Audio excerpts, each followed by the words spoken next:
So this is what we came here for today.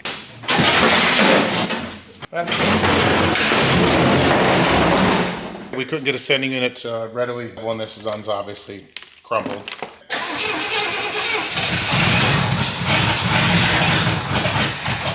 Oh, yes, yes, yes, yes, yes. Yes, yes, yes, yes, yes, yes. Who's got a great wife?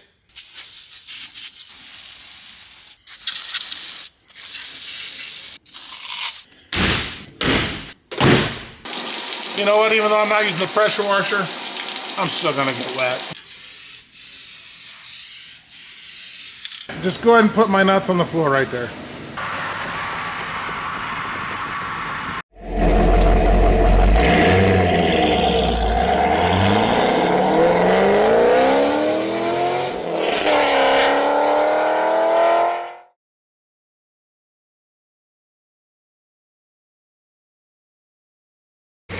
Hello and welcome. We are in beautiful Alta, Iowa, and we are here on another automotive adventure, and we are here to rescue a 77 Pontiac Grand Safari Wagon that has been parked since 1996. Now, it's been in this building so long that we have a bit of an issue. Let me show you. This garage door has not been raised in decades, and it's actually falling apart when they went to raise it to get to the car, so we'll get back to you here in just a few minutes once we get the door open. So this is what we came here for today. A 1977 Pontiac Grand Safari Wagon. This station wagon has been parked in this garage since, Richard here was telling me, probably the mid to early 90s. It has not moved. And finally got the garage door open. It was putting up a fight, but let's walk around it, see what we got. So it's a 1977 Pontiac Safari Wagon, Grand Safari, so it has the wood grain package and the rally wheels.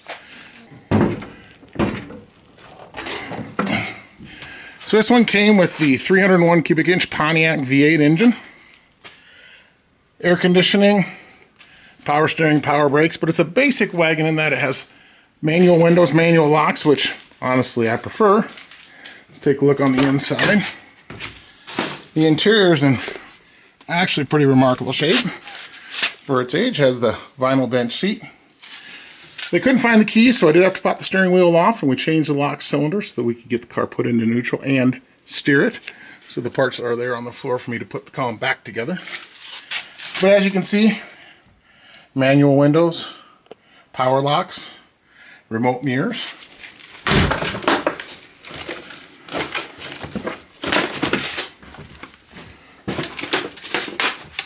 Let's see if we can climb in the rear here and have a look.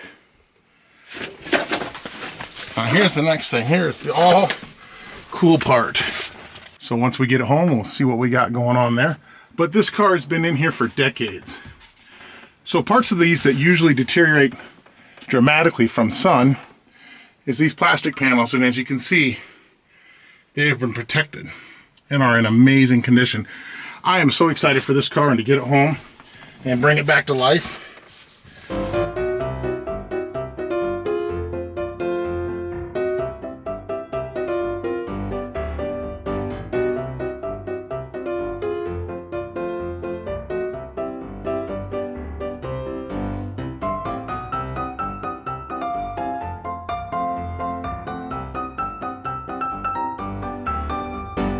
Alrighty, so we have the 77 wagon here in the shop at my house, and Rich is behind me. So, Richie, now that you see what I brought home, what do you think? It's brown. It's brown. A man of a volume of words. Yes, yes. So what we're going to do, first things first, obviously with a car that's been sitting this long, we need to make sure that the engine's not stuck. So we're going to get a ratchet on this, turn it over a few times, make sure everything turns freely. Hopefully it does. And then we'll move on to the next step.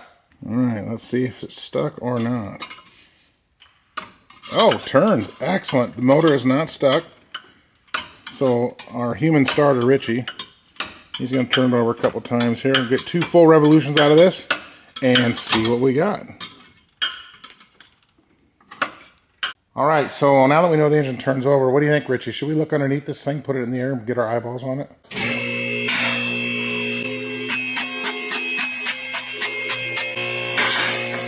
Alrighty, we got her up in the air, and honestly, doesn't look too bad, does it, Richie?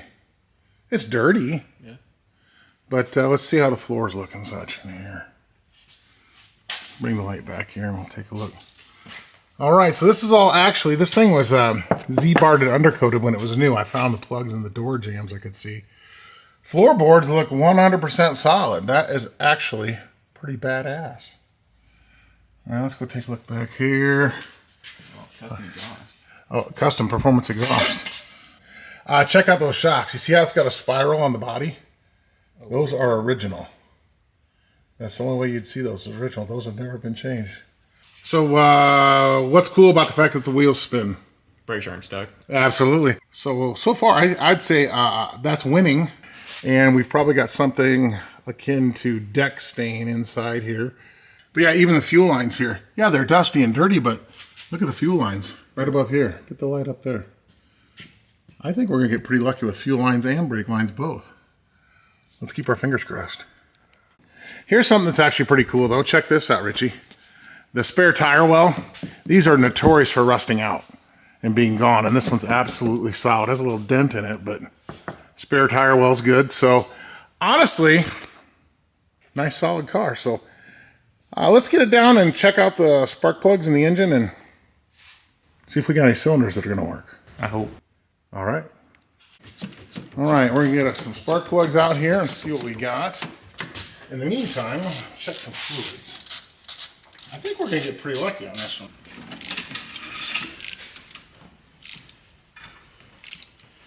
It's not red, but it's not black. It's kind of a maroon. Does not smell burnt. That's good. You know what I noticed, Richie? That's amazing on this car? Looking all around it and when we were pushing it in and such, I see no real evidence anywhere of rodents.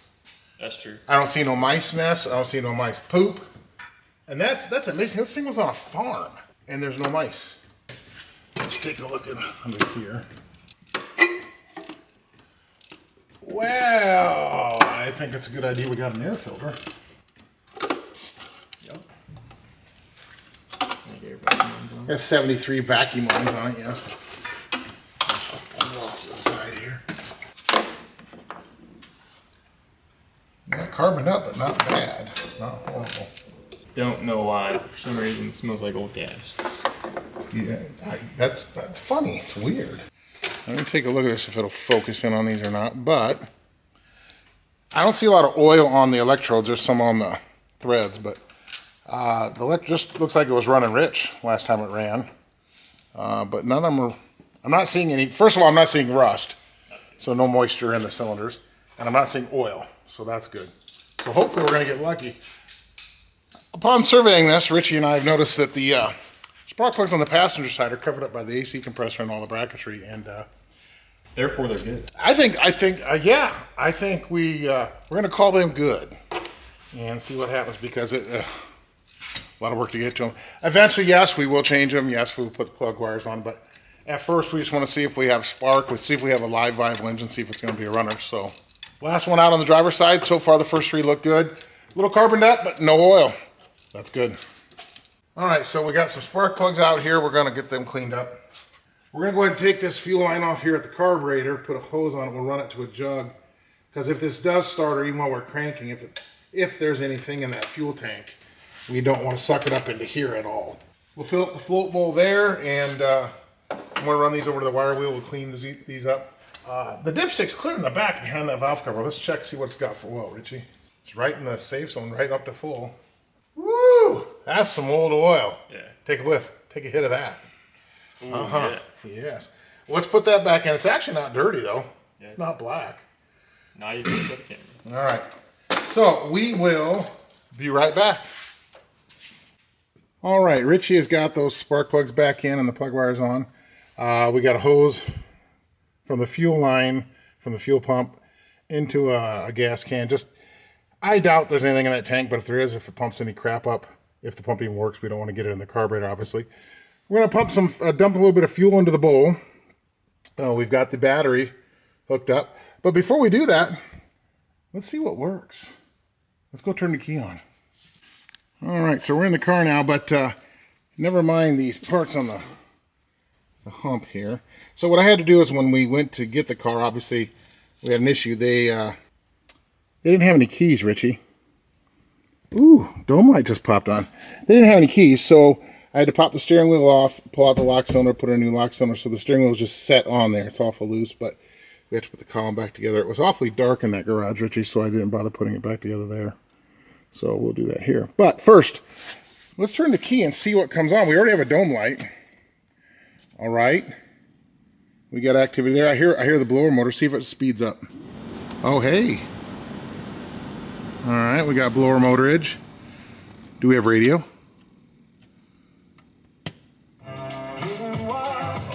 Oh, yes. All the bad tunings. All the bad tunings. What's in the glove box? Drugs. Drugs? Oh, no. Oh, no. We got some miscellaneous pieces. Oh, the light works in the glove box. And we got a McDonald's straw. We have what? McDonald's straw. McDonald's straw. That's vintage, man. We're saving that bad boy. And no mouse nest. No mouse nest. Better. Remember in Duke?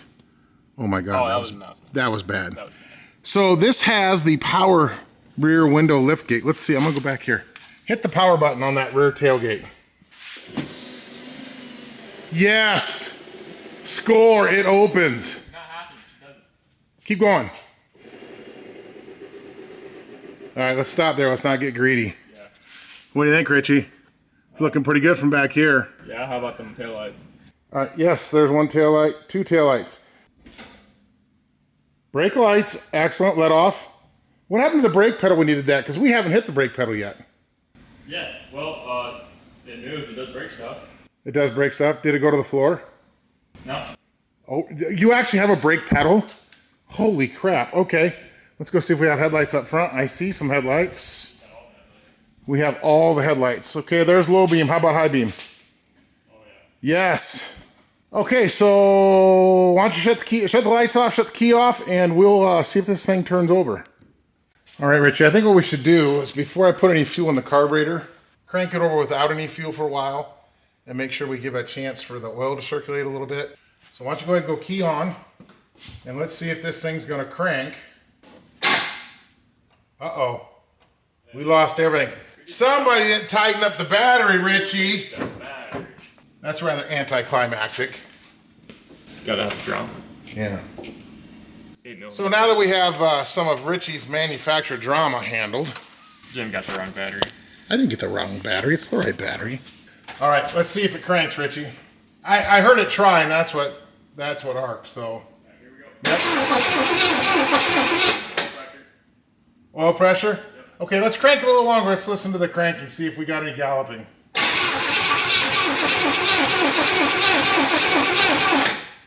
I tell you what, you can hear a little bit, but it sounds pretty even all the way across the board, doesn't it? Yeah, it might come out of that. All right, let's fill up the float bowl here with a little bit of fuel through the vent. Okay, I'm spilling half of it, but I'm getting most of it into the float bowl. Does that count? Yeah. Hit it. Let's see what happens. It's trying. Give it some gas. All right, hold on. I might have flooded it a bit because I did spill some in there. I'll run the throttle. All right. Go ahead.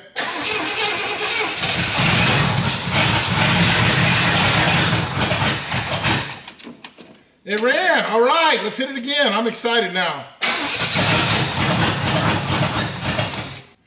Put a little more in the float bowl. Might not be getting anything through any of the circuits, so let's try it.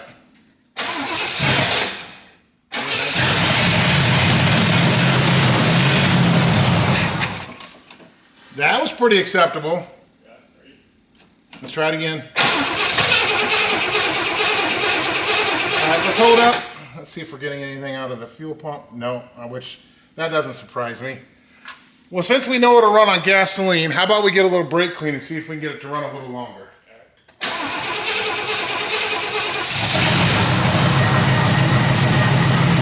Listen to it. Turn the wheel a little bit, see if you have any power steering.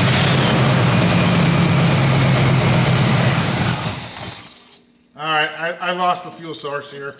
Try it again.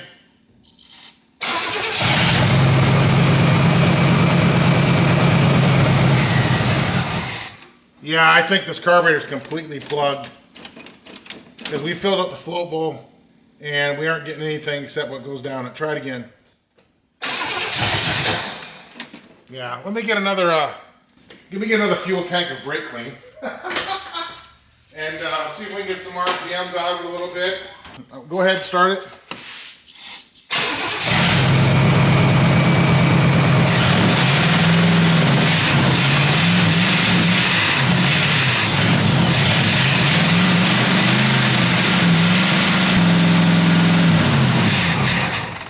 Yeah, there's nothing coming through that carburetor. Probably just gel in the bottom of that float bowl. Yeah.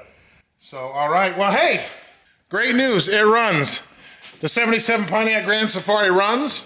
It actually runs pretty dang good, albeit on brake clean. It did fire off the gasoline we spilled down the carburetor, but unfortunately, I think the carburetor is pretty well plugged up inside because it won't respond at all to any carb action. We do have the float bowl full of fuel. So the next thing is we're going to have to pop that carburetor off. We do have a carburetor kit. Anything in there? A little bit. A little bit? Yep. Okay, well maybe the fuel pump will pump. We'll have to take a look, see what's in the fuel tank. But first of all, let's get that carburetor off and see what we got. Got the carburetor off. We're going to go ahead and take it apart, get it opened up, see what we got. In the meantime, Richie's over there. He's going to drain the oil out of the engine. And so we do an oil change. And let's see. I think it looks like we actually have the right carburetor kit, Richie. Bonus. Okay. So let's get this thing apart and see what we find. We'll back with you as soon as we get this opened up. Alrighty, we got the top of the carburetor off here and oh yeah. Get up here so you can see. Inside here we have nothing but mud down inside here. You can see there I just wiped it through. We have to get in here, clean all these passages out. It's just a whole bunch of sediment in here. So we'll get this cleaned out and be back with you. All right, so I took the carburetor apart and I didn't film a lot of it because honestly having to hold three things spring-loaded to get it together. But if you look right over here, there's this silt. This fine powdered silt. It was just full of that in the carburetor. And it had all the passages plugged up. So got all the passages blown out. I didn't actually, clean the whole outsides of everything because we're just trying to get it to function and run. And but it was full of a lot of debris. So we're going to get it back on the car here now and see how it runs. The carburetor's back on. Richie got that bolted on. We have a couple of the lines unhooked, but we've capped them to try to prevent a vacuum leak because we're going to leave the air cleaner off when we start it. And we got, when we had it run a little bit earlier, it actually did pump some pretty foul stuff. What did you think that smelled like? Was it like rotten beer mixed with turpentine? Yeah. With a little hint of dog piss? Little hint, yeah. Just a little hint, okay. Well, it was pretty nasty. It actually pumped a little into that can. So the fuel pump's actually trying to pump. So we're going to try to utilize that. So we unhooked the line from the tank, ran it up here into a can. We've got about a, 3/4 of a gallon of fresh fuel. We're going to fill up the carburetor bowl and hit the key and we're going to see if this thing will idle. Let's see what happens.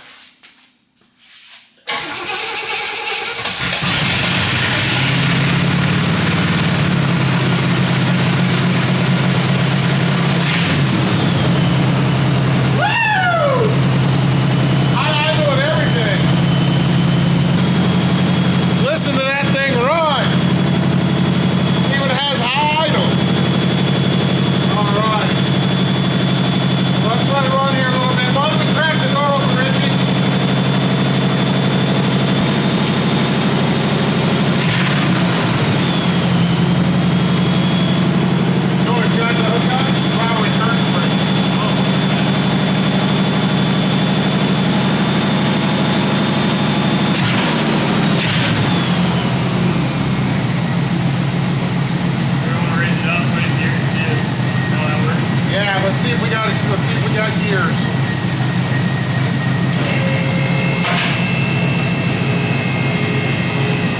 I'm up over here. That's good. All right, we're gonna go ahead and see if we got transmission. All right, let's try reverse. Yes. neutral. Drive.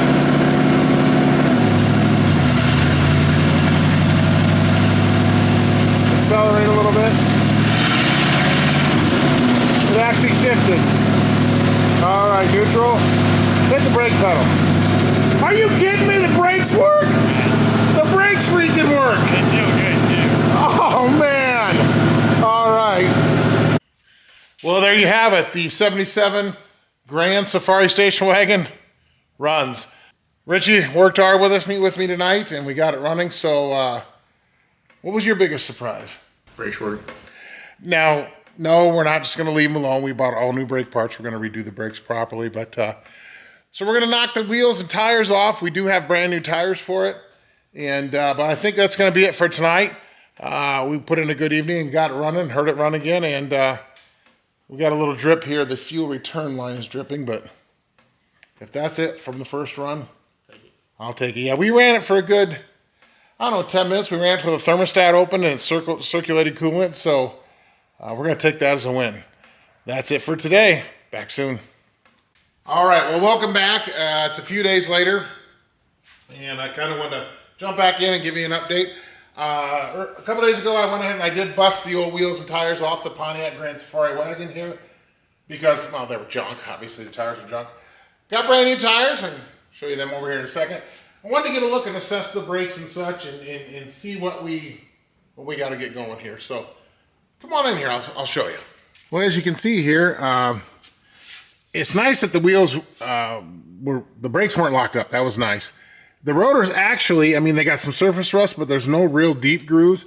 These should be able to be refinished nicely. I'm going to reuse the rotors. I do have brand new brake pads and calipers if needed. Of course, I got all brand new brake hoses. These things are stiff and rock hard. Chances are they'll probably collapse on the inside as well. If not, they'll probably be an issue sooner than later. So we're going to get cracking on the front brakes here. Over here we do have brand new tires mounted up, of course, white walls. This car would be nothing without white walls. So we're going to get those on here. Now, one of the wheels and tires, not with the car, wasn't on the car when I picked up the car. The spare tire was actually on the car because before they parked it, the wheel went flat. They had the spare on it, and they dug the other rally wheel out of the barn, and the tire had broken off the bead when it went flat, so the inside edge of the rim was really rusted and pitted bad. I'm not going to be able to use that wheel, but I got a hold of Salvage Yard, specialized in smolder parts, and they're looking for a rally wheel for me, so I should be able to come up with one of them pretty soon and a center cap to go with it. So we're going to get going here. We're going to get on the brakes. Let's take a look at the back here. We got the rear drum brakes here. We're going to get these drums knocked off. In fact, I'm going to see if we can't get this one off right now. All right, let's go ahead and see if we can get the rear brakes apart and see what we've got here. I did notice when we took the wheels and tires off that these were already actually loose, which is nice. So let's see what we got here. Well, we got a ridge. So let's see if we can. Oh, yes. All righty. Oh, not too bad. Got some ridges in it, but it's not overly rusty at all. Well, there really isn't any rust. That's one thing that's puzzled me about this car. It's quite obvious that it sat for the time it sat, but it was on a farm. Zero evidence of mice or rodents, and things like this, all four wheels rotating. It's been a pleasant surprise. So let's see what we got in here. Obviously we have all brand new brake hardware, wheel cylinders and shoes in our parts piles, and yeah, these are somewhat delaminated and cracked. Yeah, they're starting to come off the backing plate. So obviously we're going to replace these. The hardware is inexpensive. It's cheap. We're going to change that. And of course, wheel cylinders. I do have a new brake hose for the rear. Let's get cracking on taking the brakes apart, I guess.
Okay, I got the brake shoe set on here now. When you do the wheel cylinder, you're gonna have this little piece that has the bar across. They came off up here. Do not forget to put that back on before you start putting in your springs that go to the top. Otherwise, you'll have to take that all back off and redo it. Don't ask me how I know that. Anyway, several times when I was an apprentice, I did that. Now, this parking brake bar, a lot of times people forget to put this back in. Now, you'll see here that there's a side here that's narrower or wider, and then one that's narrower that has a spring on it. But the end here is narrower, and that one's wider. The wider one goes with the side that has the shoe with the adjusting arm, or the parking brake arm, actually. So you gotta shift this back behind here. Make sure you get it on the slot for the arm and the shoe. It'll slide in there. Then you pull it back, get it on the other side. Now you're ready to put your upper springs on. So you gotta line all this up so it'll pop together. Put your top bar on. Now you can start putting on your upper springs. Now this is where having a pair of parking brake or drum brake pliers, comes in really handy. So a lot of times on these top springs here, you'll see guys using a screwdriver, pliers, all kinds of different things. With these, they got that little curve up here and a hook, like I mentioned earlier. You just took that top pin and just, boom, right on. You're not snapping, biting your fingers and all kinds of other stuff. A pair of drum brake pliers is not that expensive. Okay? So let's get the one for the other side on here. Here.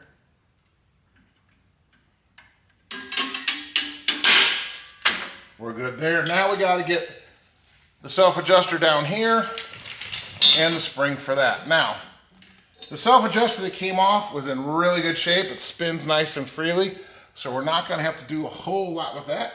I am going to spray a little lube down the threads just to kind of clean them out. Now, a lot of times there's a little washer. Don't forget the little washer. The little washer goes on here. Then the cap goes on. And this is what you got to put now. Screw it all the way in tight. Shorten it all the way up.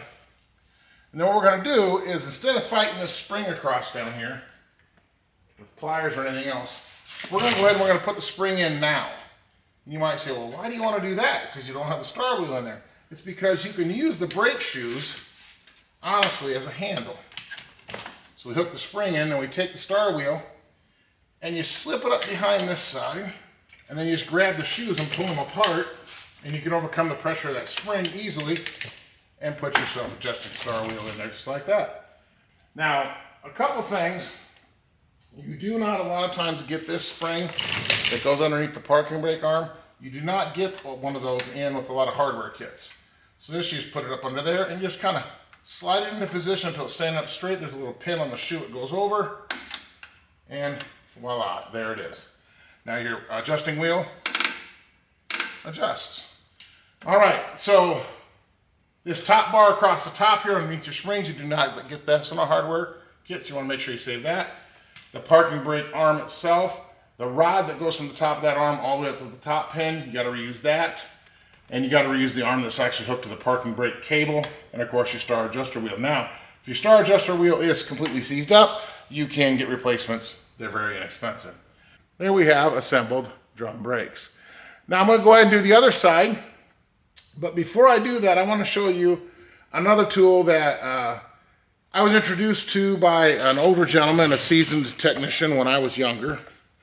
And because he saw me all the time, and I see a lot of people anymore, they're always taking the time to put the drum on, adjust it, back it off, put the drum on, take it off, adjust it, put the drum on, take it off, adjust it. Wouldn't you like to be able to, especially when there's wheel bearings involved, just to put the drum on once and know that you got it all right? There's a way you can do that. Cool.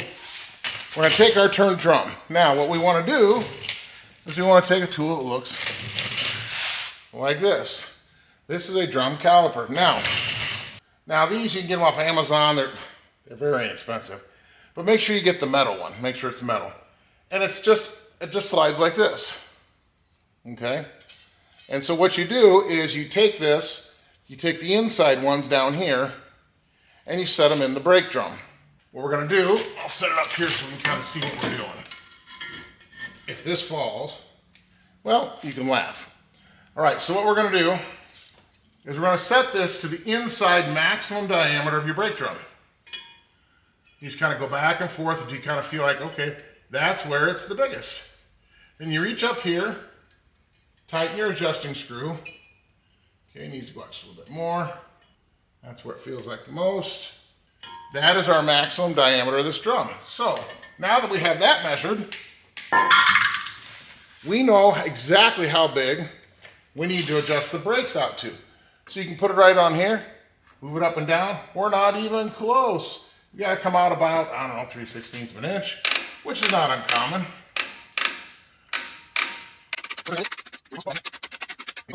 Now what you wanna feel is you wanna put this on the midpoint of this shoe and move it up and down, and you want it just to brush past and just scuff the surface of the other shoe.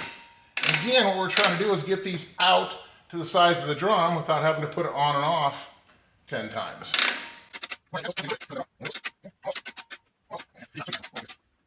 Okay, you hear that?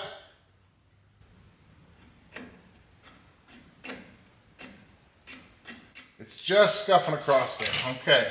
All right, we're gonna take the drum here. We're gonna set it up here on the studs. Gotta look through there, line up your studs, and voila. There we go. Just a nice slight drag. All right, so we got the brakes all completed on this side. New wheel cylinder, hardware, shoes. The brake drum was machined at the local O'Reilly's. We used the adjuster tool to get the size right, slid it on there. Now we got brakes that are already adjusted up. It's a hair snug, but I like that because within a mile or two, it's gonna scuff that first few thousandths off the new shoes and get the drum and the shoes to bed together. So I'm gonna jump over, since I've already shown you this side, I'm gonna go ahead and jump over to the other side, not bother showing you that, and we'll be right back. Besides, Sandy has apparently decided to come join me, so. What do you think, Squirt? She says, Dad, it's time to come in. Okay, I wanna go ahead and get these rotors popped off, and we're gonna send them down, take them down to O'Reilly's, get them turned. One of the things I wanna show you about taking the disc brakes apart on just about any car, any older car. One of the things you want to do is to see if the calipers are reusable at all, and you want to see if this piston's seized. Now, there's a lot of people that use great big C-clamps, they'll use presses for them and such. The thing is everything you have right here in a screwdriver or a pry bar, because this can hold the caliper for you. So what you want to do is you want to get in here between the pad and the piston, if you can, and just push back a little bit and see if it moves. And if it travels, this one is a little bit there, then you push the pad back, take the screwdriver or pry bar and jam it literally between the pad and the rotor and work your way in there, and you can push the piston back. Jam it down in there, and now the piston's mounted in the spindle's mounted on the car. You don't need a bench vise, you don't need a bench, just pull. And just put on some pressure. And what you're seeing here is you're seeing that piston's going back in the caliper. And there you go. Now nothing's holding that rotor at all. We're gonna take the two slide pins out here, pop the caliper off, pop it open, get the wheel bearings out, the nut, castle nut, and cotter pin and everything out, pop the rotors off, okay, take them down, get them machined.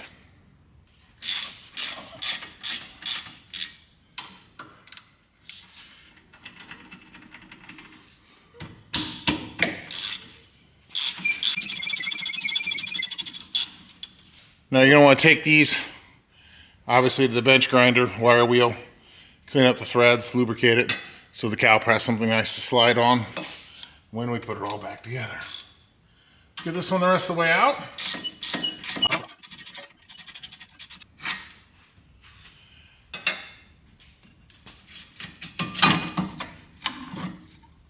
There's our caliper and our brake pads. Actually, the brake pads had about half life left, but we've got brand new ones. They're inexpensive. We'll change those out. Now, the other thing too is always make sure your new brake pads come with the anti-rattle clip. If they don't, you may have to reuse these. They usually do come with it, but every once in a while I've seen it where they're broken, bent, or one's missing. So always hang on to these. These are actually pretty good to throw in the old junk drawer. You never know when you need one. All right, let's get this rotor off. This is a trick that a guy taught me years ago on how to get the inner bearing out without a puller or a press or a pry bar. Take your nut, put on just a couple threads, and then we're going to grab this rotor, and you can do it with a drum if it's a drum front hub. And you're going to grab it, and we're going to pull out and kind of down at the same time, and we're going to drag it and catch that inner bearing on the edge of this nut. It'll pop the bearing and the seal out all together. The bearing will push right on the seal even and straight. And if you have to, you can reuse the seal then. So here we go. Just like that. No more bearing here. Here's our inner bearing and our seal completely intact and straight. I'm going to go ahead and pop the other rotor off so that we have both rotors and both drums off, and we'll get them sent up to the machine shop tomorrow, get them turned. We'll be back. All right, well, we got our rotors here that were refinished, set about having refinished, and they have still a few little spots, but for the most part, they're nice and smooth and ready to go. So now it's time to pack our bearings. We've got our bearings all cleaned up here. Now, everybody does it a little differently, so I'm just going to kind of show you. I do it old school. Now, it's also the most messy. Just get you a big old glob, put it right in your hand, and you take the bearing this way, and you hook it right here on your thumb, finger, whatever, and just kind of scoop it in there. And what you're doing is just going at the pile of grease just a little at a time, and then what you're waiting to see is, you're waiting to see it coming out of the race and the inner race and the outer cage. I don't know if you can see that very good, but that's what we're looking for. Get that all the way around, and you're good to go. I'll be right back after I get these all packed up. Okay, got the bearings packed up, and now I'm going to wipe all the extra grease off your hands. So like I said, I do it the old school way, but it is also the most messy. All right, so we're going to take our inner bearings, pop them in each rotor, and we need to get the grease seals. Again, wipe more grease off your hands. Just work your way around.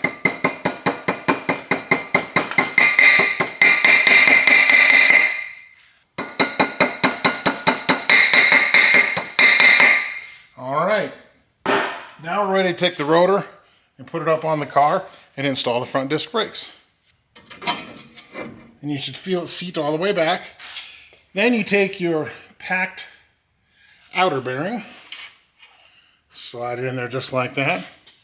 Then you can take yourself a little extra grease, put the washer on top, our castle nut.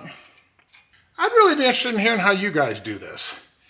Everybody tightens their wheel bearings differently, okay? The way I was taught by an old school guy, he says you take this sucker, get on there, and you grab that and you crank that sucker down. Now, do I leave it there? No, what I'm doing is seating the bearings. Then he says you back it off and then take it in, finger tight from there, and then spin it. Now you want to spin it in the direction that you're tightening the nut, obviously, so nothing backs off now. Back it off to the nearest hole, which I do believe is straight up and down here. Get you a new cotter pin, just like so. Grab that cotter pin, and we're going to flip it straight up, pound that sucker flat. And then the bottom one, I like to just snip it off. So then we're going to take our dust cap, which I did already clean up, took it to the wire wheel, cleaned it up just a skosh. Get it on there. We're going to use our dust cap hammer, aka side cutters. There you go. You don't have to get violent with it, just tap it on there. And we are all set to go. All right. Got some new 235/75 15s mounted up with, as I mentioned earlier, the white wall. A lot of the lug nuts on some of the 70s and 80s vehicles came with these. I'll show you real close here if you can see it. These lug nuts that have tin caps on them. And this tin cap gets rust jacking and it splits. Okay, so then none of your normal sockets fit. There's a solution for that. Lugnutguys.com. They are the expert when it comes to anything that has to do with putting a wheel on a vehicle. Backspacing, studs, nuts, this adapter, that adapter, spacers. Can I fit this on? Will this backspace work? Lugnutguys.com, that's your place to go. I'm going to go ahead and get all these wheels and tires bolted on. I do have the trim rings and center caps as well. Well, we're back, everybody. Tonight's goal is to actually maybe take this for its first drive in 3 decades. So Richie tried to siphon from here to empty out the tank. And we thought, well, maybe there's nothing in the tank, so we thought, put some gas in the tank, right? Yeah. And then Richie says, hey, there's some noise. A little bit. So now, the good news is, good news, bad news. Good news is, we know why there was no gas in the tank. Bad news is, We know why there's no gas. yeah, and we need a new gas tank. So, we're going to go ahead and let this finish, and then we are going to hook up an auxiliary fuel tank, aka 5 gallons, in the passenger seat on the floorboard. Yep, and then we're going to take this thing for a drive. Alrighty, behold our temporary utter genius. We have a supply and return line coming up over. Filtered, of course. I'm going to pop it out the back side of the hood, and it's going to come in the passenger window into the custom race fuel tank, aka gas can at Richie's feet. So while we're driving, he is going to have the bomb between his legs. I am fuel strap. Yes, he is fuel strapped. Contact.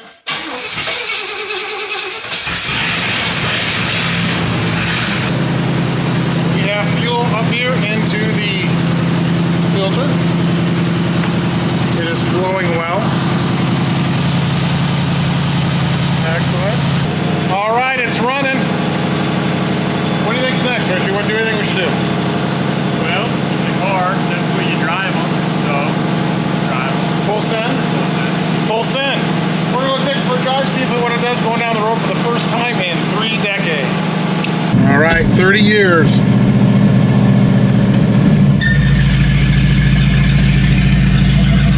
All righty, it's doing the thing, Richie. Heck yeah. It's raining tonight.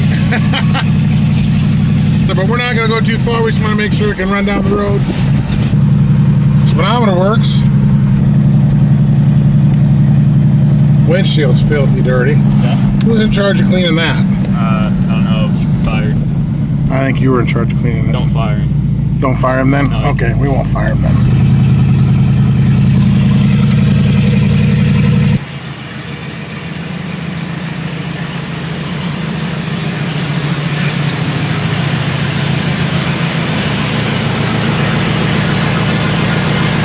Well, there you have it. After 3 decades sitting in a barn. Well, I guess it was a garage. It was a garage. Next to a barn. Yeah, garage kept. The Pontiac wagon drives again for the first time in 3 decades. Now, obviously, this was just the first drive, and we've got a lot more to do. Richie and I have got a lot more to do. No, we've got a brand new gas tank coming. That's a few days out, so we'll get that in. I did last night. I did go ahead and I put the steering column back together. I didn't bother putting that on video. If you want to know how to put together a GM steering column when you change the switch, there's all kinds of videos on YouTube on how to do that.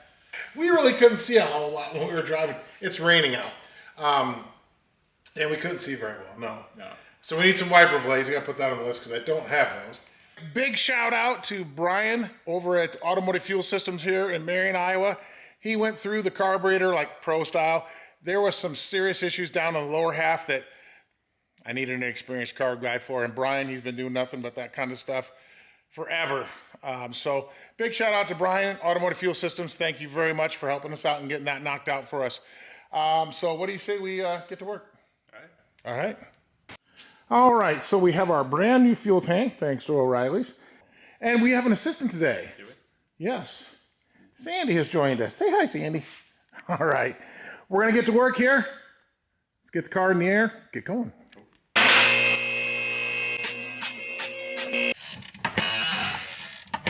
Is that the bolt or your arm? A little bit of both. But they actually came out. Yeah, we had to clean up the threads a little bit. Well, one did. One did? Yeah, we haven't tried the other one yet.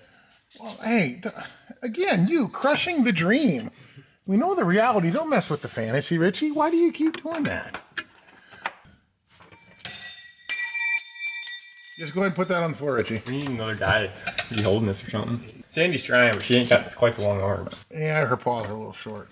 Somebody's got to hold the camera. That's true. I don't know if you saw it last time, but we have a little bit of a ventilation problem with this fuel tank. I think GBO could have fixed it though. JB Weldon? Yeah. How come you didn't see that when we first checked out the truck? You know. Or the car? I mean, honestly, there was a little bit of like undercoating over it, and we couldn't. The tank actually looked pretty good on there. You can see it's not really rusted. So with the undercoating, we thought it was solid, and that we really just touched it, and that all fell right in. So we'll get this tank down and be right back. All the fuel lines, they're hard, so we're going to replace them all. They weren't actually cracked or split, but they're hard, so we're going to change those out. So the next thing is we got to get on here, get this sending unit out and see what we can do, and hopefully make sure that it's going to work, because we could not come up with one quickly. So we're going to try to make sure that the rheostat on that is good, and we'll be back. Now you can tell she's been down a gravel road or two, Richie.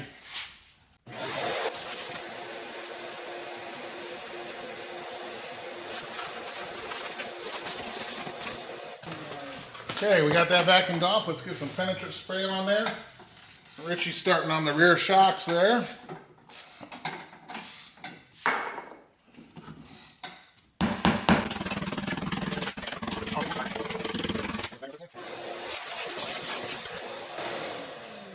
We feeling lucky, Richie? Oh, like butter.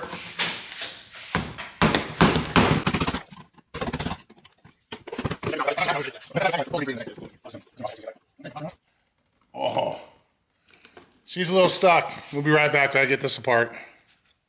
I think that might be a problem, Richie. Oh, wow. There's a lot of them. Oh, hey, here's the rheostat. I don't think we're gonna get that working again. There you go. Oh, someone, okay. Yeah, that's what we call JU and NK. Oh yeah, let's see if we can really get some lighting going there. Ooh, there we go. Good money shot, yummy. Well, I called around, and unfortunately, like I said, we couldn't get a sending unit readily beforehand, and they are not available, and this is obviously crumpled. So Tuesday, a couple days, we got to wait to get a sending unit. So Richie, do you want to drive with a bomb between your legs again? Of course. Okay, so that's what we're gonna do. So we're gonna come back to this in a few days, and but for now, we're gonna continue with the other repairs, and we're taking this thing for a longer drive today. Right back. Okay, Richie's finishing up getting the new rear shocks on it. I wanted to show you something real quick here. See right here on the shocks that he took off, this spiral pattern that's kind of cast into the metal. What that means is these are the original 1977 shocks that were on this car. Alrighty, we're finishing up the front shocks here. They kind of, getting the old ones off gave us a little bit of a fight there, didn't they, Richie? A little bit. A lot. That's actually, that's been the toughest thing to get off on this car so far, hasn't it? Yeah, the only thing that really fought. Yeah.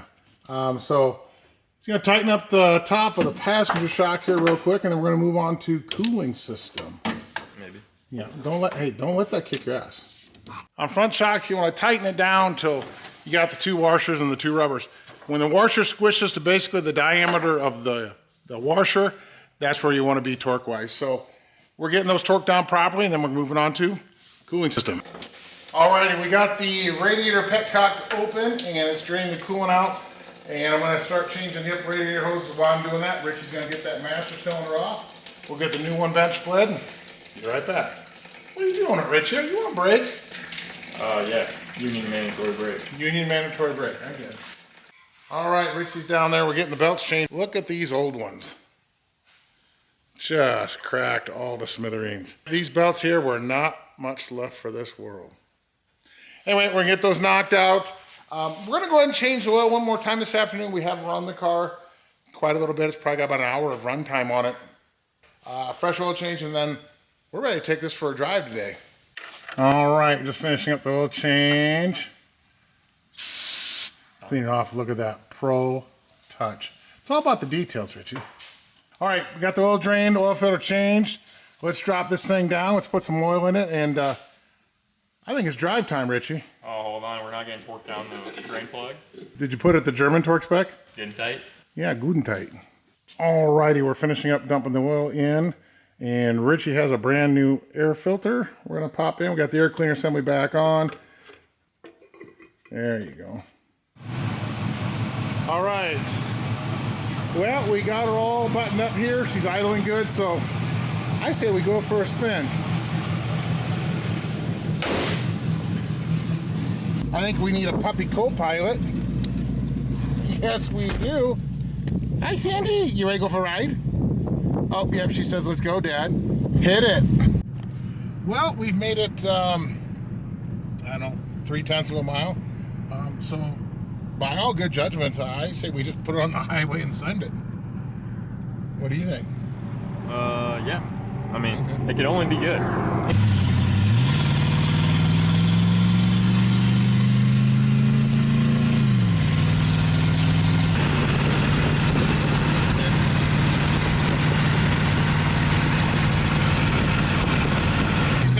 Pretty good? Yeah, I like it. That's because, Richie, this does come with the radial tune suspension. Ooh, I bet that means a lot of high-tech fancy stuff, doesn't Keep it? you driving good for now. Cool. How's Sandy doing in the back? She's sleeping. Yeah, she's chilling. Oh, now she's Oh, she heard that.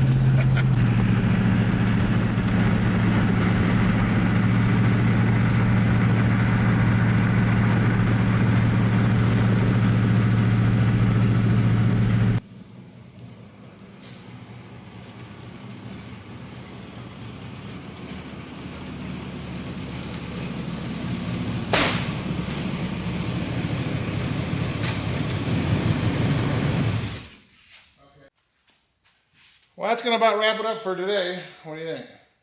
Did pretty good. We'll finish up the mechanicals in a couple days, and then it's on to cleaning it up because we've been taking a peek at this thing, and I think it's going to look good. Should shine up pretty decent. All right. So we'll be back in a couple days. Finish up the mechanicals. Hello, everyone, and it's a few days later now, and we're back.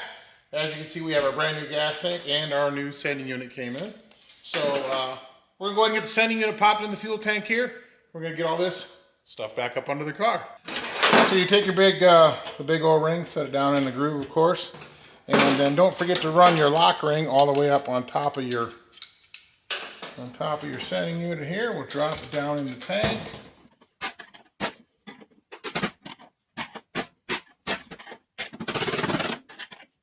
Alrighty. Well, I need longer bolts. So that's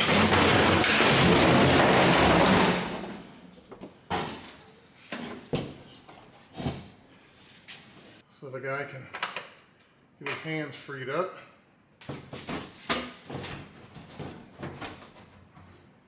Piece of cake. Well, let's see if I can fill this thing up without dumping half of it all over myself. That's always what seems to happen. Whoa! All right, I guess I got a little aggressive there. Okay. And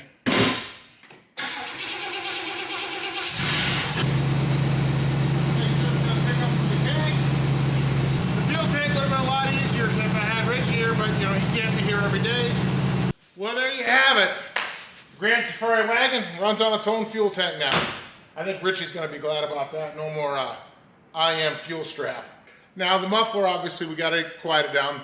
It's got to play the part. I mean, it's a family truckster. Can't sound like a hoopty. Oh, yes, yes, yes, yes, yes. Yes, yes, yes, yes, yes, yes. Well, that's a lot better. Now it doesn't sound like a hoopty. It actually plays the part.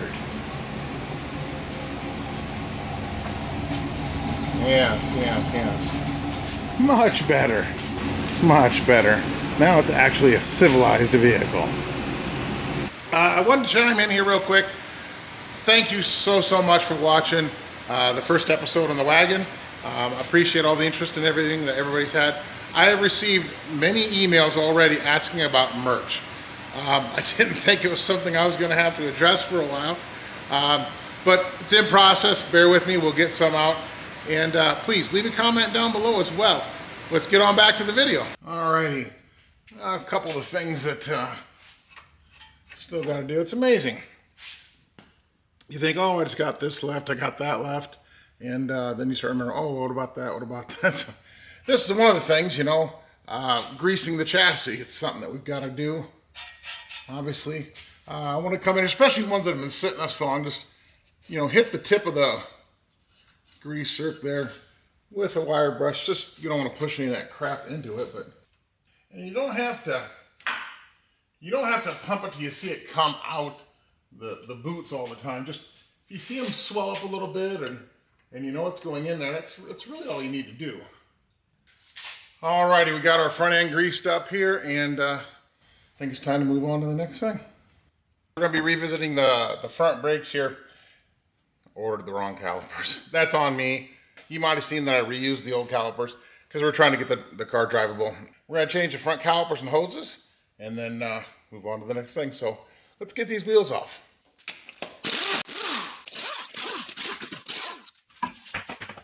Okay, I wish I had $1 for every time I've raised the dang car and forgot to leave the steering wheel unlocked. So had to quick lower the car, unlock the steering wheel, bring it back up. So, oh, that's not feeling good.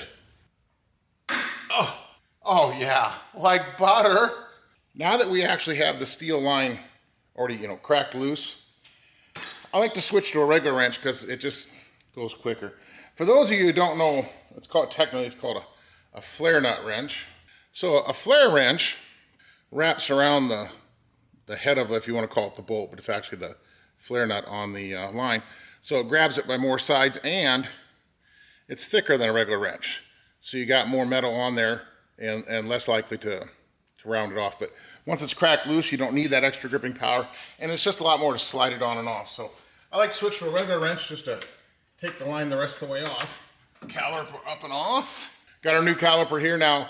It depends on where you get them and such, but a lot of times they'll come with all the hardware you need. So it's got a brand new banjo bolt, new copper washers, the crush washers, and the new caliper slide bolts. So nice unit here. We're going to get these loaded up with the brake pads, pop them on here, and then we'll get that brake hose installed. Where the brake hose goes in the bracket, they're always going to be where they only fit one way. They're going to have either a tab or a rounded edge or something. So make sure you grab it with a pair of pliers and rotate it back and forth a little bit and make sure it seats all the way in. Otherwise, you'll never get the clip back on. So crack this open. If all your steel lines are in good condition, none of them are smashed, kinked, or bent, you should have really good flow with a gravity bleed system on an older car like this. So we got this opened up. We're going to wait for the fluid to come out, tighten it down, and we should be bled.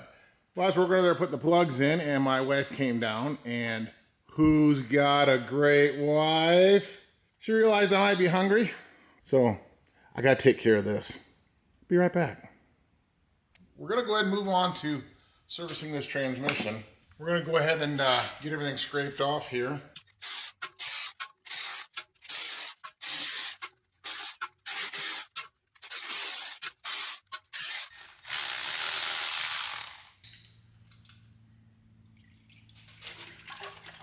Okay, we got our transmission pan down here and doesn't look that bad at all. A little bit of normal, you know, the black dust, the clutch material. But I'm not feeling any big chunks or anything.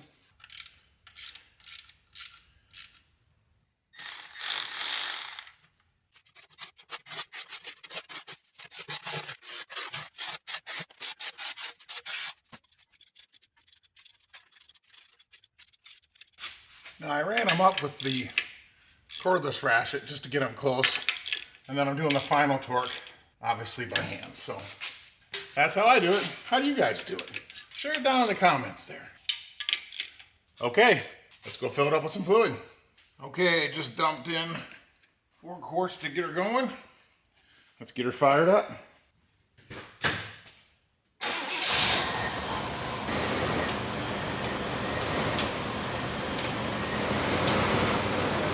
Fluid, see where we're at. Get another quart for it.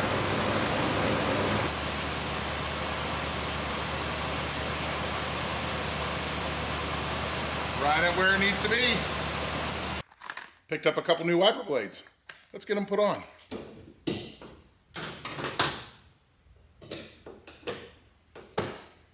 that easy. Now we can see where we're going. So we're just about ready to take this for a drive, and before we power wash everything and clean everything, I like to go around and spray some lubricant in all the door hinges, all the door latches, hood hinges and everything. So let's lube up all the latches real quick.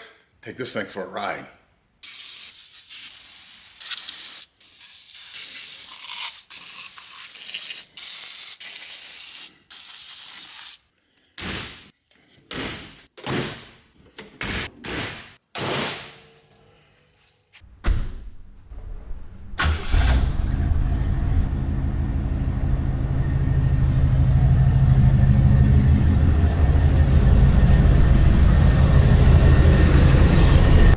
Taking it for a nice drive here. I wanted to take it for one more decent long drive now that I've wrapped up all those repairs and such. And right now we're going down the highway 60 miles an hour and it just floats. It just really floats. I have been genuinely amazed with this car. It has been an absolute joy to work on. Cars have souls. Cars have personality. And I am convinced of that. And you'll never change my mind. There are cars that are just upset with the world and they're going to let you know it. Then there's cars that'll just always be loyal. Then there's those cars that are just want to spunky and go get in trouble, you know. I might have a couple of those, allegedly. Anyway, this car, you know what its spirit is? It wants to live. It wants to run. It wants to drive. And that's why I feel it was so agreeable to us getting it running and driving and back to daily driver type of status. So, you know, go out there. If you've got that car that's been sitting around for a while, go out there, get it running. Who knows? It might be the same personality. And if you're lucky, it might want to go have some fun too. But get out there and do it. These cars, they want to live. So let's enjoy a little more of this sweet ride.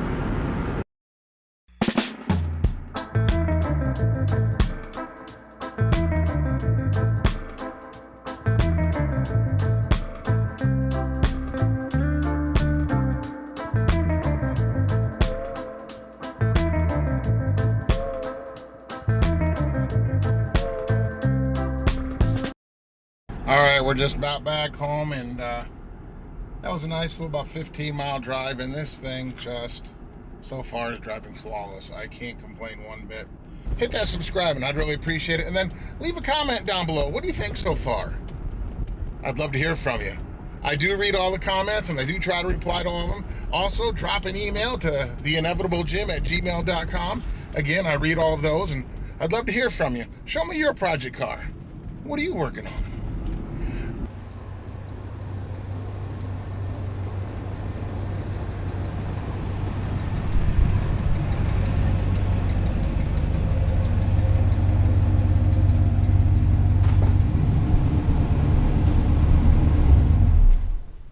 What's next? We're gonna make it look as beautiful as it can be. We're gonna wash it. We're gonna clean the interior. We're gonna detail the whole car. We're gonna clay bar the exterior. We're gonna polish the paint. Might do a touch up here or there, and we're gonna make this thing look amazing.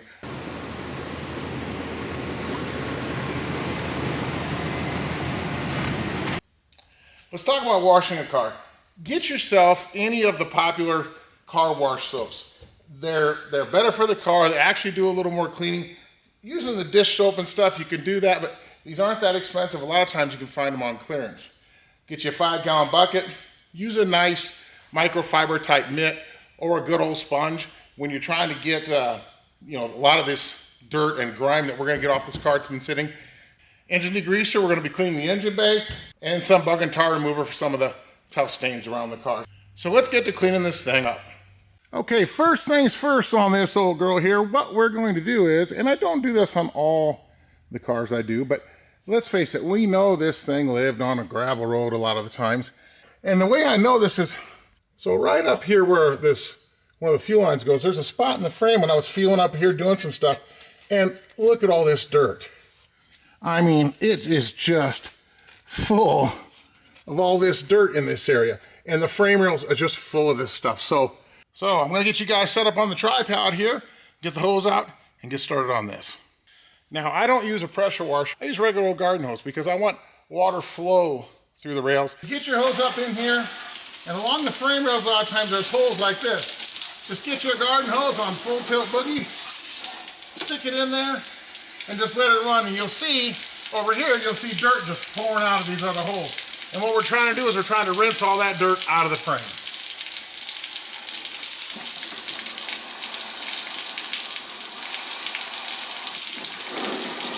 You know what, even though I'm not using the pressure washer, I'm still gonna get wet. I'm gonna get after this and I'll be back with you guys in just a little bit. Just look at all the sand and dirt that ended up on the floor. Look at all this mud and gravel. Oh my gosh.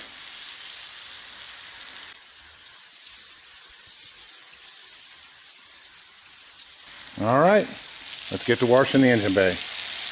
Okay, now that we got the bottom side of the car cleaned off, what do you say we tackle this engine bay? This thing is just filthy, and it's looked bad since the day we started working on this car. We're gonna get in here with some cleaners. Let's fire up that pressure washer. Let's see what we can do. All righty. Yes, yes, yes. Just like shaving cream.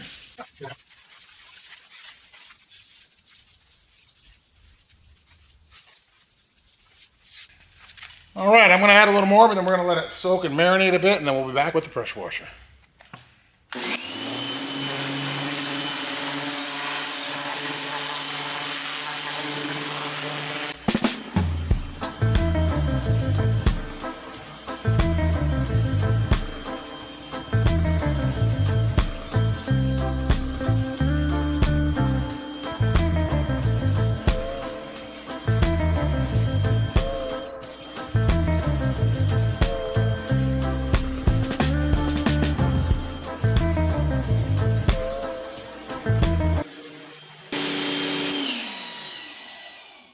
Wow, does that look a lot better? That's one big thing checked off the list. Now, let's wash the outside of this bad boy. Alrighty, we've got the bottom of the car cleaned. We've got the engine bay power washed. What do you say we clean this outside?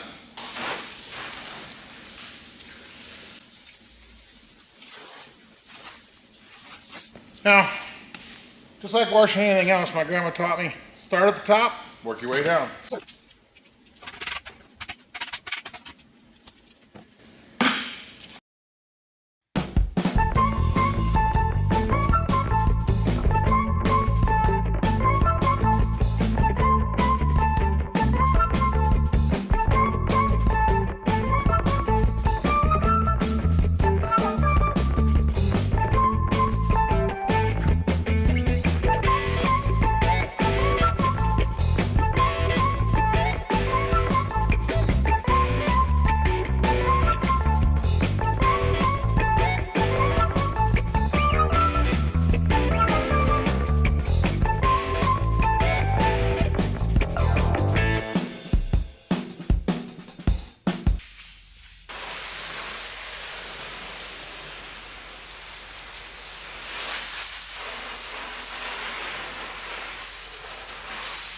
Okay, so a tip I learned years ago from an old detailing guy is an SOS pad. Anywhere you've got chrome on the car and you get some of that just old markings and even some surface rust at times. An SOS pad has soap built into it and it's very fine steel wool. So you get on here, you get it wet in a bucket, get on here, work it across your surface, make that chrome look just like new. And this is an excellent tip, especially if you're trying to restore something that's, maybe it's something that buying that bumper or that piece of trim, even used, is almost unobtainium or super expensive. You can make your stuff look pretty darn good with just a little elbow grease. I'm gonna get back to polishing this bumper up and we'll keep cleaning away. Look what that did to that chrome bumper. It is just incredible. So if you got some older chrome on your car or some that has just a little bit of pitting or light surface rust or discoloration, get on there with an SOS pad. You'll be amazed with the results.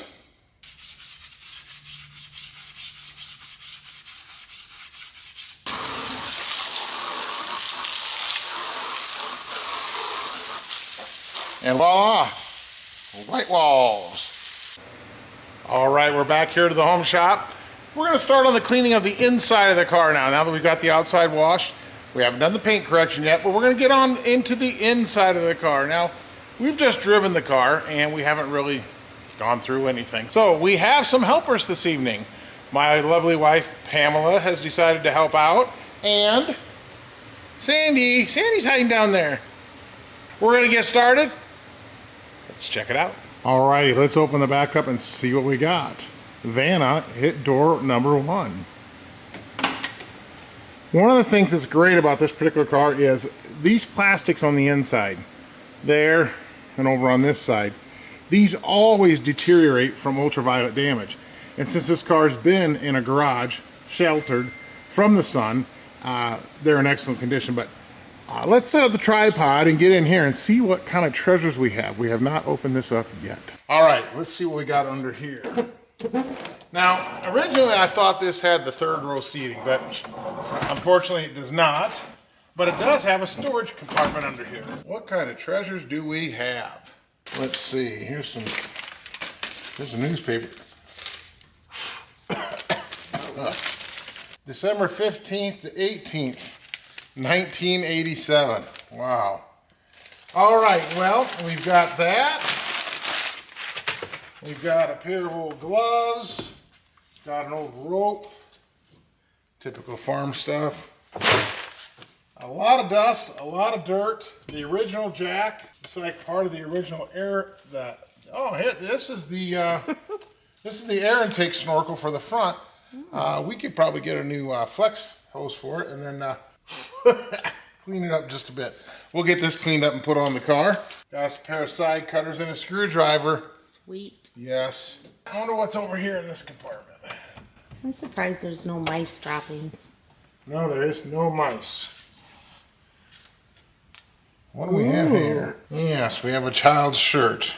Let's have well, bring you on in here. Let's see this here. All right, so as you can see, not much other than a lot of dust and dirt. Boy, we got some cleaning to do.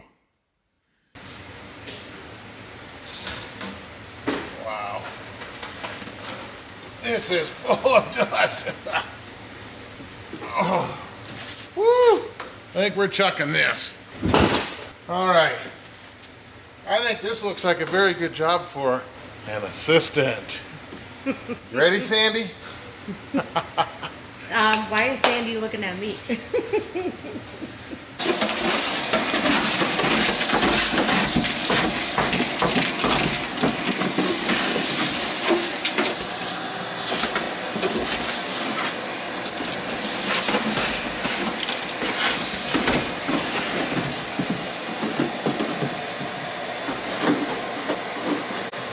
Well, we got Pam started at the back. I'm going to go ahead and move up front here and start in the front passenger area.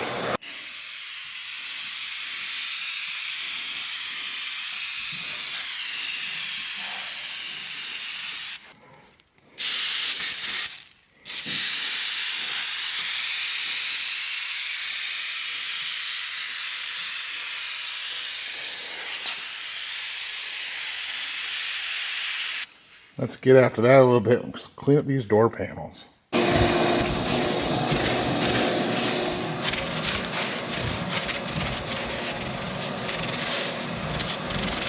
The back seat lays down so you can actually get like a whole 4x8 sheet of plywood in here.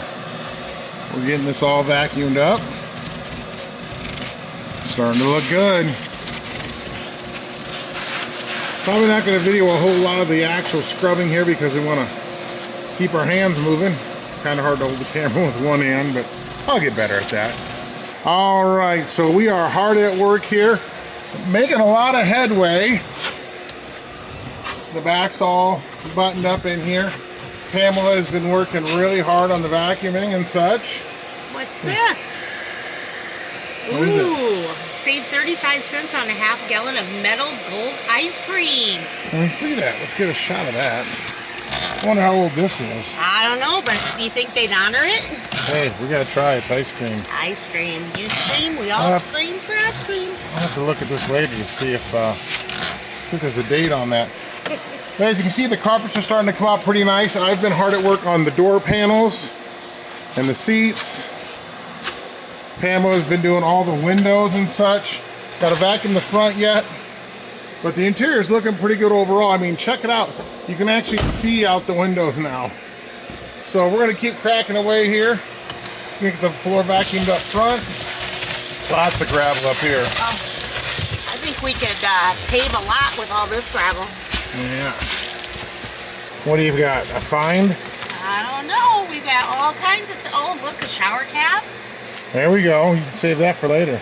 Okay, so the interior is coming along very, very nicely. In fact, we pretty much got it all wrapped up. Now, one last thing I want to do is tomorrow I'm going to do the paint correction on it. And at the same time, we're going to refinish the rally wheels. I got a surprise there. So, while the rally wheels are off, we got to rebuild the fender wells. And of course, by rebuild, I mean completely restore. We can't have this rust and stuff showing through the rally wheels once they're all done. So, and we're going to get the inner fender wells too. So I'm going to go around the car, rebuild all the fender wells. Be back. Okay, we're going to get going on these rally wheels. I got a special treat in store for these, but before we do that, we got to scrub them up and get them cleaned. And we are going to start with that right now. And just want to get all the loose dirt and such off of them. Give me a few minutes to get these cleaned up. Okay, now I'm going to go ahead and show you how I mask off wheels. Now, I have a tire machine. I have access to one. So I can break just the front bead loose of the tire and leave the back on, so that way I don't throw off any of my weights or my balance. And then if you don't, you can also just let the air all the way out of the tire, and that gives you a little bit of flexibility. So then I take sheet of paper, you can use construction paper, whatever you want, and you need a really sharp razor blade, and you set it on there about halfway, and you just cut, you can feel where the rim is, and just cut slightly inside of there all the way around in a half moon shape. There's one side, and then we'll do it again on the other side. Got one.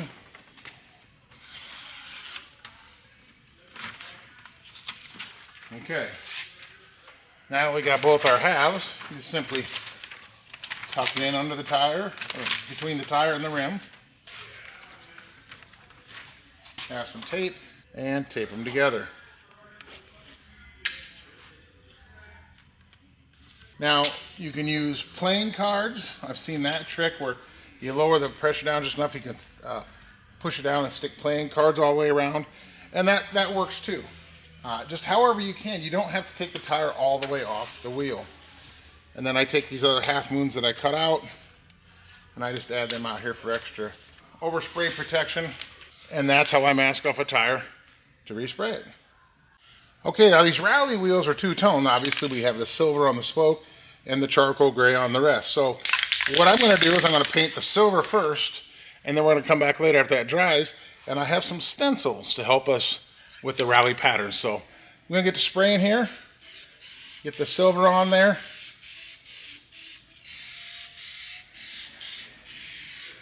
and then we're going to let that dry and come back with our stencils.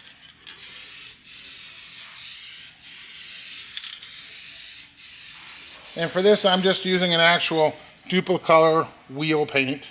I'm going to go ahead and get all these with the first coat, and then I'll be back once it dries and show you the stencils. Okay, so we're here and getting ready to paint the rally wheels, and you can get these stencils. I got these off eBay, and they're actually very reasonably priced, and it gives you the pieces you need to do both the little spokes and the lines and the connecting part between the spokes. Here, let me show you. So as you can see, you have the pieces to cover the spokes, and then they give you the pieces to go between the spokes, so it's actually in separate pieces, so you don't have to try to get the whole thing down at once, which is really very nice. So now that we have the silver covered, I'm going to go ahead and hit it with the gray, and we'll be back shortly to show you how they turn out. Okay, I'll peel these off here.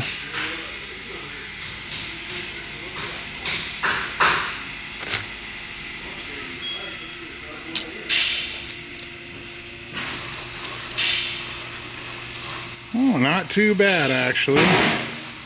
A little overspray got under the edges that curled, but I'll call it a win.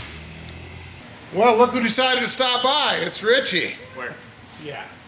So Richie came over tonight. We're going to get the wheels on the car, finish up some other knick-knacky things, and later on I'm going to get on the paint correction. So here we go.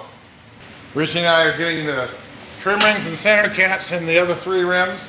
I finished up the one at the shop today, and then we're going to get them on the car and get these tires dressed. All right, we're gonna go ahead and get the wheels and tires on the car. Yeah, somebody, like I said earlier, the last video, Richie, somebody's got to run the camera. Now, I noticed you came over tonight to help out, which I greatly appreciate, but did you come over just because you got to handle some nice nuts? Yeah, I'm not used to quality nuts. I'm used to rusty nuts. That's right, quality nuts from lugnutguys.com. They are your source for anything that has to do with putting a wheel on a vehicle. Lug nuts, spacers, adapters, you name it, they can help you out. Check them out, lugnutguys.com.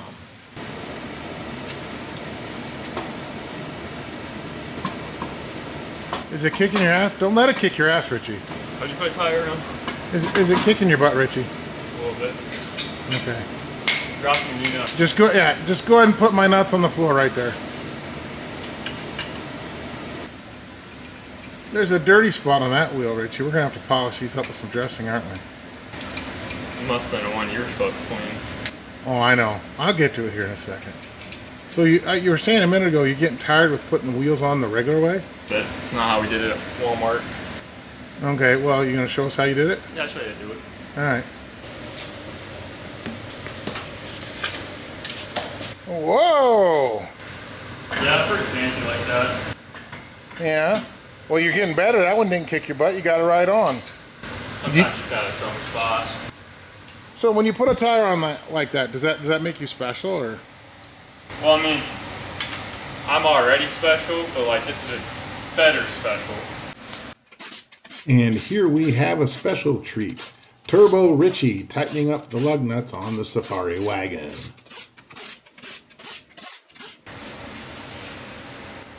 Richie! Yeah. What's all this dirt on the wheel? Someone was stepping in their tongue. Try that cool. Trying. All right. Doing a good job. We got some dressing. We'll get her all fixed up here. Damn kids. Buying books, send them to school. What do they do? What do they do, Richie? Eat the pages. Eat the pages. That's right. They just eat the pages. Damn kids. All right, we're gonna go around and get the rest of these wheels shined up, the tires anyway. Do a little tire dressing on them. Then we'll set it down and get these lug nuts torqued to the proper torque spec.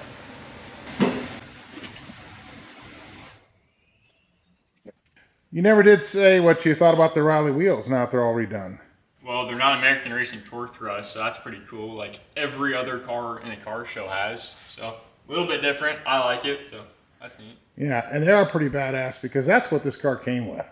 And it's pretty unique to see a station wagon with the same thing that came on, Trans Ams and some of the higher performance stuff too. Yeah, just like the Chevy Vans.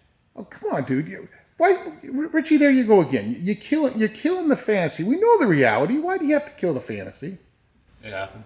All right, let's torque these wheels.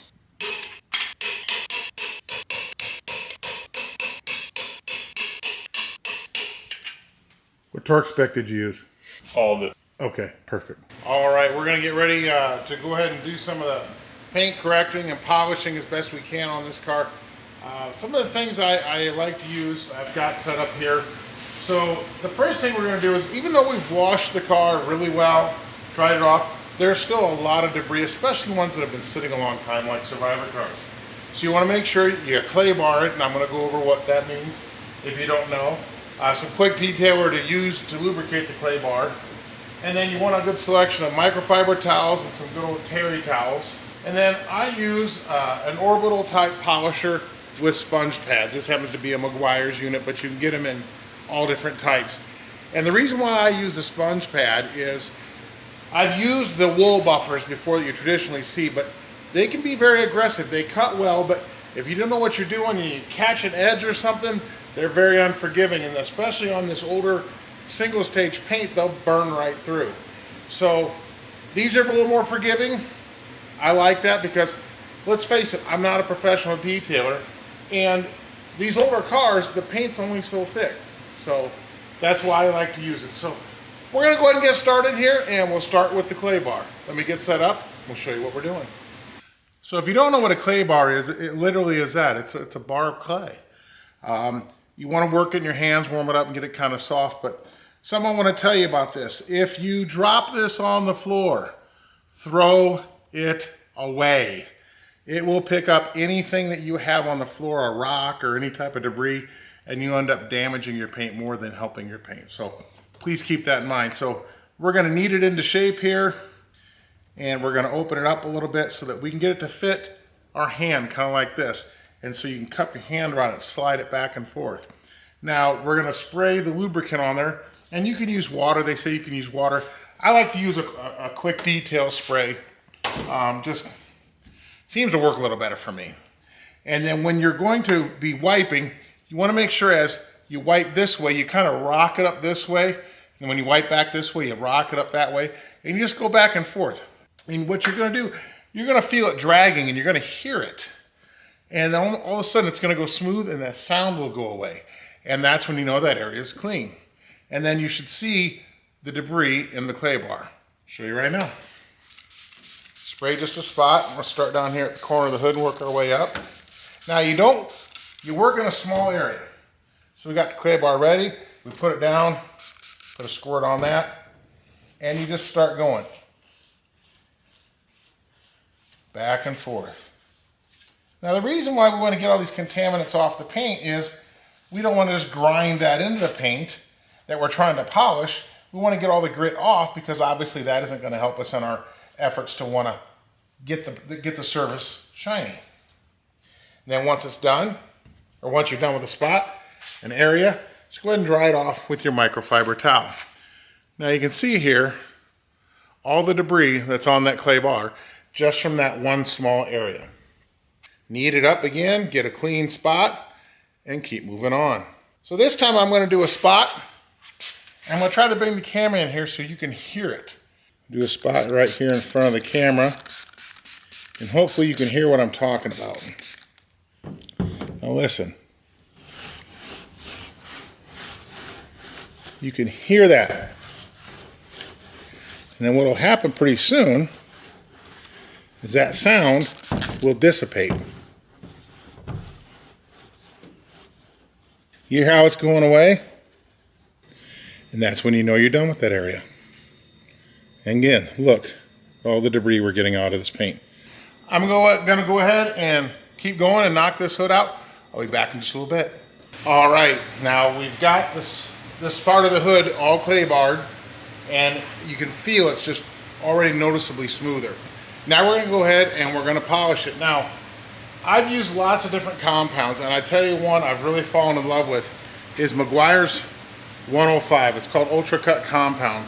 The reason I fell in love with this particular compound is after visiting with one of the Meguiar's reps, he explained that this starts cutting fairly coarse, but just as you use it in the one pass you use it in, the abrasives actually break down to a finer and finer and finer and finer grit, kind of like glass crumbling, okay? And the reason why I like that is before I was doing 2 and 3 passes with a coarse compound, then a medium, then a fine. You gotta understand, the paint's only so thick on these older cars. And if you burn through, you burn through. So if I can do the same amount of improvement with one pass, I'm better off. So let's go ahead and get started with this and see how it goes. After just one pass, look at the shine that we have. Now, is it perfect? No. But it's much improved. You gotta understand, this paint has been neglected for 30 plus years. I hope you can tell the difference from here to here. So I'm gonna go ahead and knock out the other side of this hood and keep moving. Got a lot of polishing to do.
Well, there you have it. The 1977 Pontiac Grand Safari Wagon not only runs, drives, but dang, looks pretty good too. Sandy even thinks so. She's in the passenger seat there. She's wanting to go for a ride, and I think that's what we're going to do. But first, if you like what Richie and I have done on this video, please hit that subscribe button down there. Leave us a comment. Let us know what you're working on and what you think of the video. Also, hit that like button. That always helps us out with YouTube as well. So Sandy and I are going to go for a ride, and I think there's one more drive that I think this wagon's got to go on. What do you think, Pamela?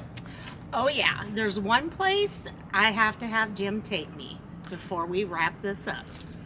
Stay tuned and see what that is.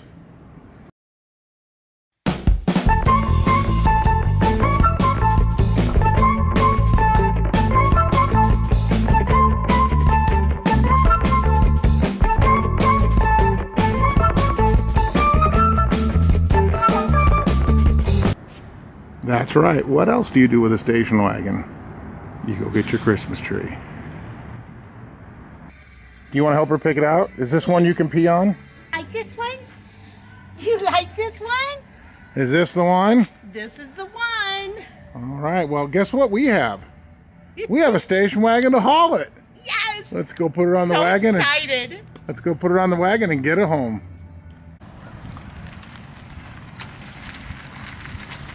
Family truckster. Exactly what a wagon is for.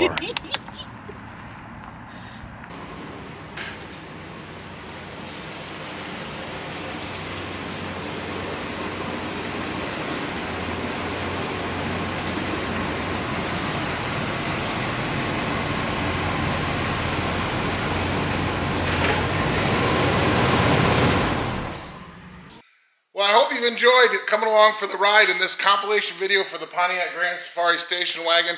It was a lot of fun putting it together for you. I want to give you a few updates on the Pontiac. Obviously, it's still here. And I didn't get to drive it too awful much after the video series ended because winter set in here in Iowa, which happens to do that every year. A couple things.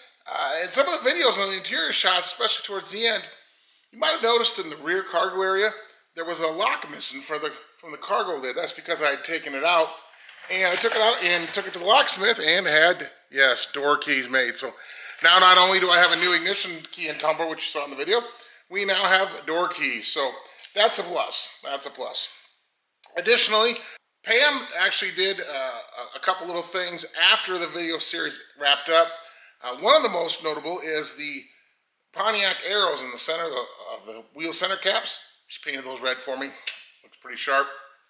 The plan is to get the car out in the spring and summer and really enjoy it and put some more miles on it. I'm not oblivious to the fact that some people would like to buy the car, and if somebody was really, really serious on it, yeah, I would probably consider it. But and if you are, reach out to me at theinevitablejim@gmail.com and we can have a conversation. So thanks for coming along for the ride. I very much appreciate it. Richie and I have so much fun doing these cars, but if you have a moment, hit the like button and of course the little bell notifications. And if you haven't subscribed already, please do. It helps us out. Take a moment, watch some of the other videos as well. The Mercury Cougar XR7 series is especially good. And we got some more coming up very, very soon. Until then, go out in your garage, work on that car, and just have some fun.